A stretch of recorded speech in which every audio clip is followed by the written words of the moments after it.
Assalamualaikum warahmatullahi wabarakatuh. Waalaikumsalam warahmatullahi wabarakatuh. Ini adalah pengalaman yang saya alami. Saya ini masih kecil. Yang saya ingat pada saat itu saya belum mempunyai seorang adik. Nah, usia saya pada saat itu sekitar 6 tahun lah atau 5 tahunan. Saya kurang begitu ingat. Ya, perkenalkan dulu, nama saya adalah Tony. Jadi saya ingin menceritakan sebuah pengalaman yang menurut saya ini memang aneh, sekaligus juga menyeramkan, Bang Pra. Hmm, Jadi pada saat itu, tahunnya ini di sekitaran tahun 90-an. Saya masih anak tunggal. Nah, pada saat itu orang tua saya ini bekerja pada rumah seorang orang luar negeri ya. Jadi orang luar negeri itu atau bos ayah saya ini mengontrak satu rumah. Nah, ayah dan ibu saya bekerja di sana. Ayah sebagai seorang driver atau sopir, sedangkan ibu ini ya untuk membantu bersih-bersih.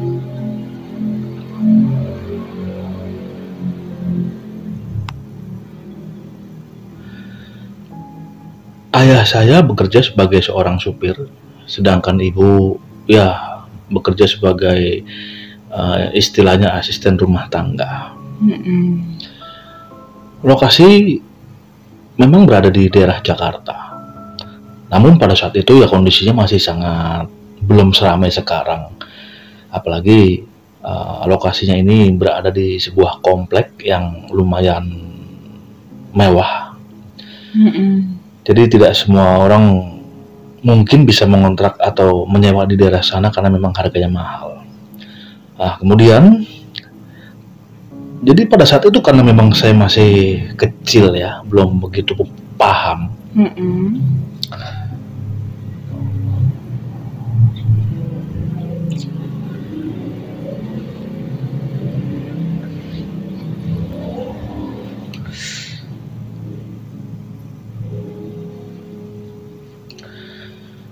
Jadi karena memang saya masih kecil dan belum begitu paham, namun saya memang ada merasa ketakutan.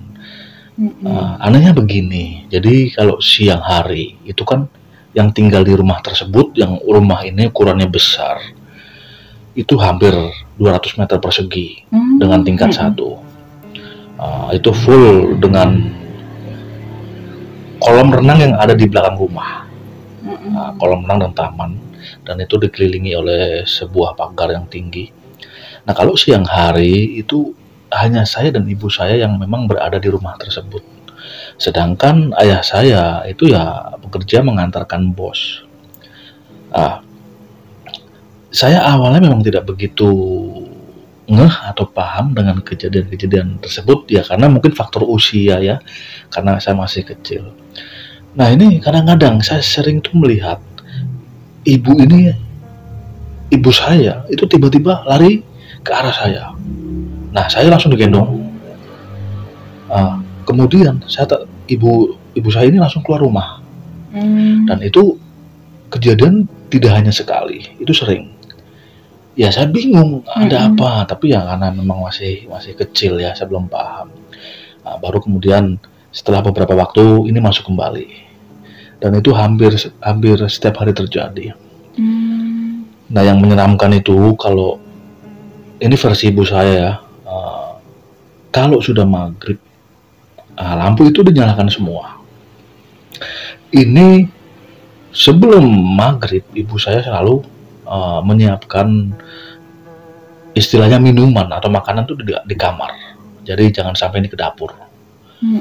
Jadi selalu seperti itu. Ya kebetulan juga memang di dalam kamar juga ada kamar mandi ya.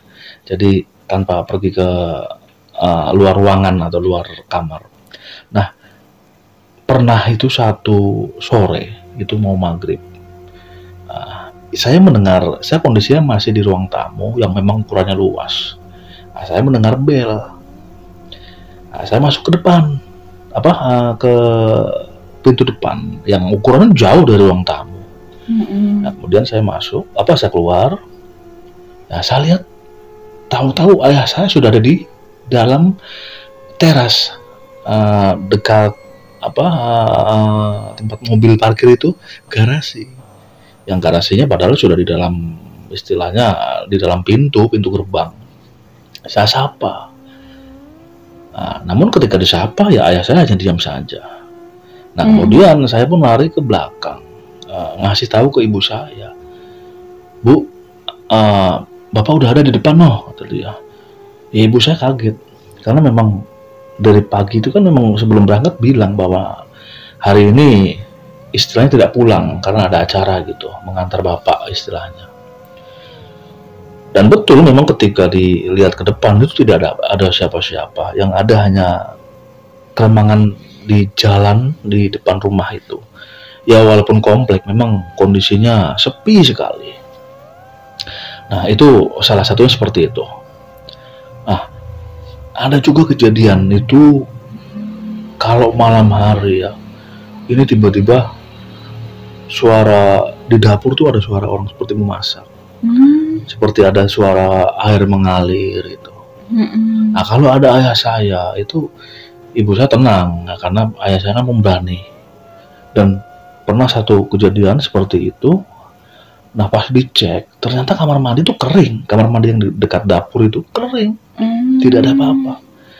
Namun terdengar jelas bahwa itu seperti ada suara keran yang dibuka, seperti itu. Jadi kadang-kadang ya ibu saya ini tersiksanya kalau ayah ini ya bekerja lah istilahnya, karena memang itu komplek boleh dikatakan masih juga banyak yang kosong ya. Dan kebanyakan pun yang menyewa juga orang-orang luar, orang asing lah bahasanya seperti itu. Nah yang seram juga ini sebetulnya banyak spot-spot seram di rumah tersebut. Ya selain tangga juga ada ruang istirahat itu di belakang yang posisinya memang ada kolam renang. Nah itu pernah malam hari juga. Nah, kok ada yang seperti berenang gitu. Nah sedangkan itu ayah saya dan bosnya ini tidak ada di rumah. Ya dengan jelas, dengan yakin nih, ini ibu saya itu nggak mungkin orang.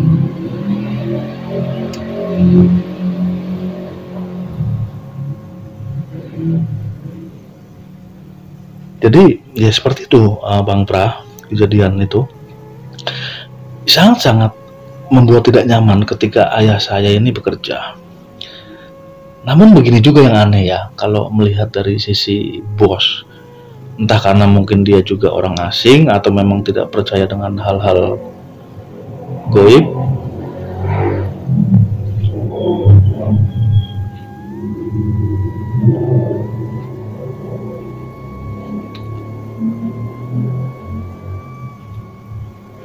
Namun anehnya gini Bang Pra, ya apa karena memang bos dari ayah ini orang asing ya, orang Eropa lah, itu tidak percaya dengan hal-hal goib ya.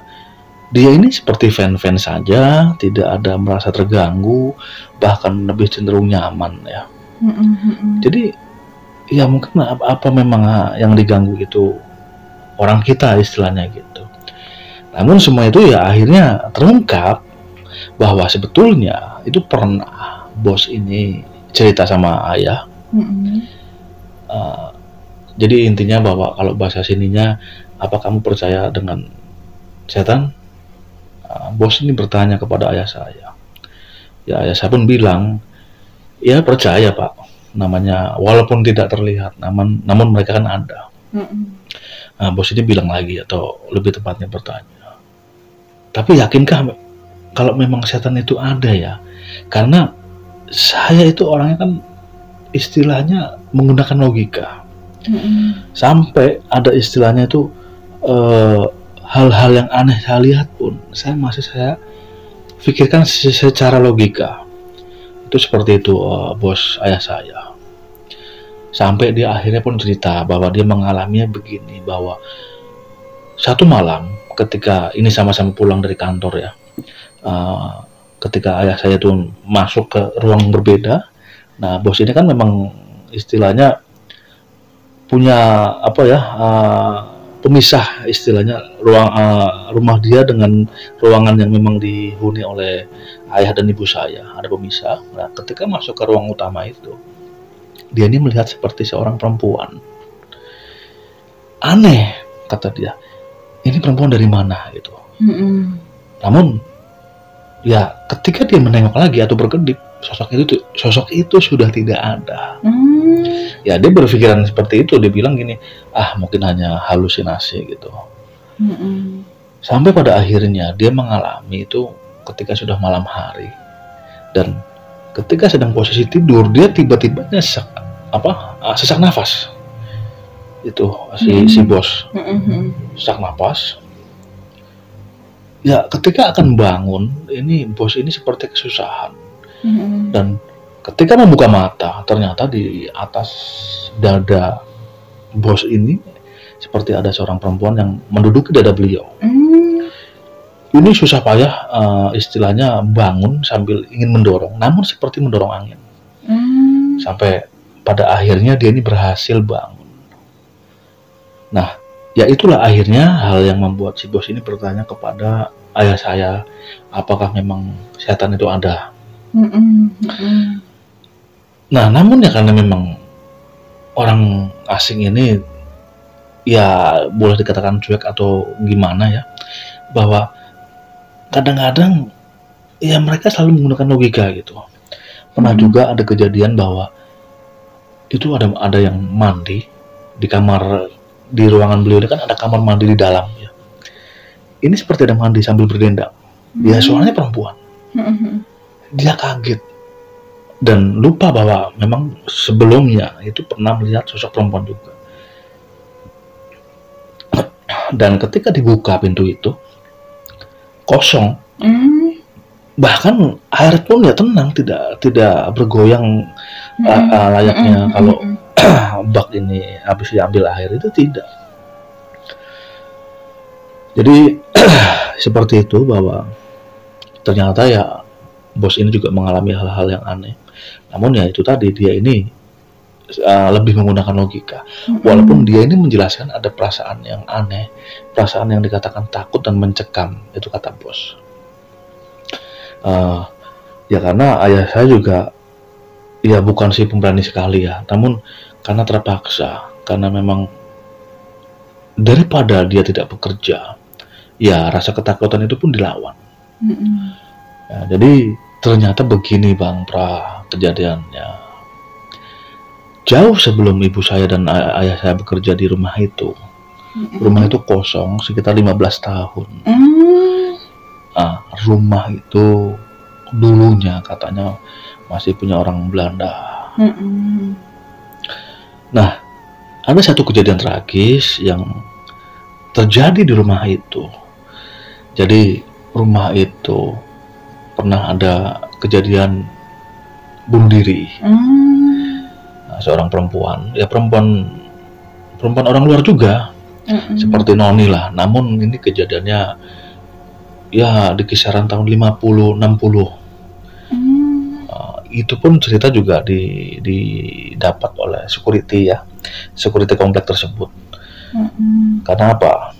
Ya bapak saya ini kan juga sering ngobrol-ngobrol dengan security, terutama security lama lah. Itu tahu riwayat dari masing-masing blok per bloknya, ada apa, rumah yang memang aman atau tidak ada kejadian yang aneh, itu tahu. Nah itu tadi, jadi ternyata rumah itu memang pernah ada kejadian bunuh diri pada intinya. Jadi ya pada saat itu perempuan itu tinggal sendiri sebetulnya, masih belum berkeluarga. Namun ada satu masalah apa, dia juga tidak tahu. Perempuan itu menggantungkan dirinya di ruangan yang kebetulan memang ditempati oleh Pak Bos ini. Karena memang ya kebetulan Pak Bos ini kan memang menyewa rumah itu per tahun. Jadi untuk setahun itu nilai kontrak sewanya berapapun juga kita tidak tahu.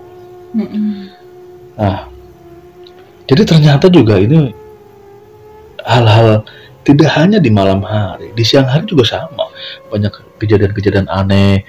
Ini kadang-kadang kalau ibu saya lagi masak ya, dengan kondisi saya bermain-main sendiri, sedangkan orang tua ayah dan bos saya ini bekerja, itu sering ibu saya kalau lagi masak, ini dicolek bagian belakangnya tuh, di leher lah. Nah, itu tidak ada apa-apa. Nah, kadang-kadang yang bikin panik ketika saya dipanggil ya, itu tidak ada. Ya, seketika itu pun karena takut dicolek dari belakang, akhirnya ibu saya pun mencari saya, dan ketika bertemu langsung bawa keluar. Istilahnya menenangkan diri dahulu. Padahal kondisinya itu siang hari.